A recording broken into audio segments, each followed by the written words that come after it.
Kanegosyo, magluto tayo ng pork caldereta. Ito yung mga ingredients natin. Okay, sabayan nyo ako sa pagluluto para at least meron kayong idea naman sa pagnegosyo. Kung mayroon kayong karinderya dyan, pinili itong i-follow ang mga ingredients nito. Magpainit tayo ng kawali. Kanegosyo, kung mainit na po yung kawali natin, ilagay natin yung pork fat po.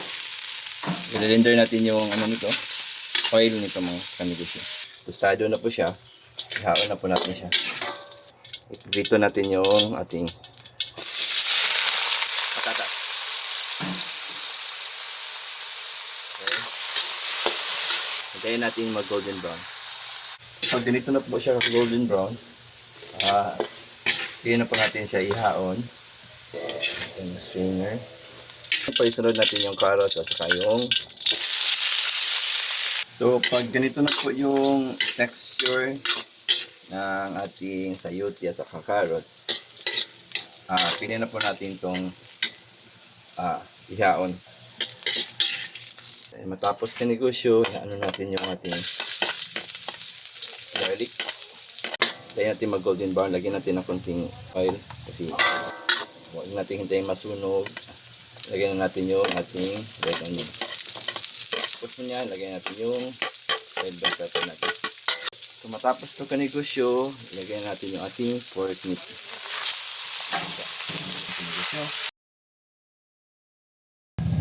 Tapos ito, ilagay natin yung tomato paste natin.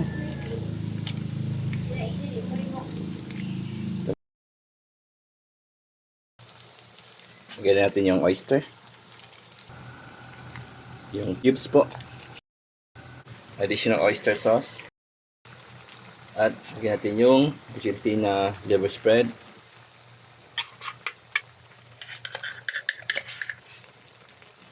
Tapos ito kanegosyo, haluin natin po. Lagay po tayo ng tubig. Lagyan nyo po ng tubig pag yung madadry na siya. Balik natin yung taba.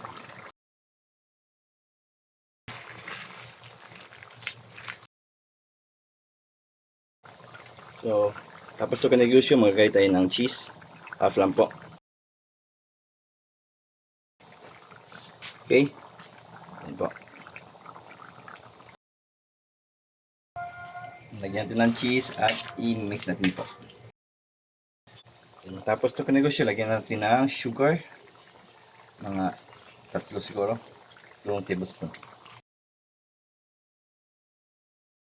Ayun, lagyan natin ng asin.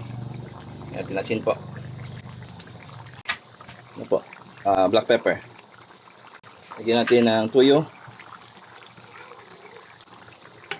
Ano po? No liquid seasoning. Yan. Yan.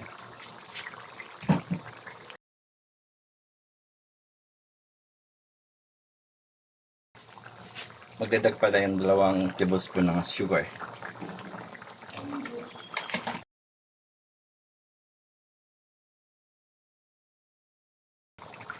So, kanegosyo, pag tapos na po natin matikman saka okay na po sa panlasa natin, ilagay na natin yung mga vegetables natin, yung pinirito natin kanina. Okay? Yan po. Ngayon ay almost done na po tayo. Lapit na po. Yan, sarap po kanegosyo. Sarsang ano natin, yung pork caldereta. May kakaiba to. Okay. Sarap to kanegosyo. So, ito na kanegosyo. Yung pork caldereta natin. Okay, napakasarap po. Okay. Yan. Lagyan natin ng pang green. Para maganda naman, oh. Yan.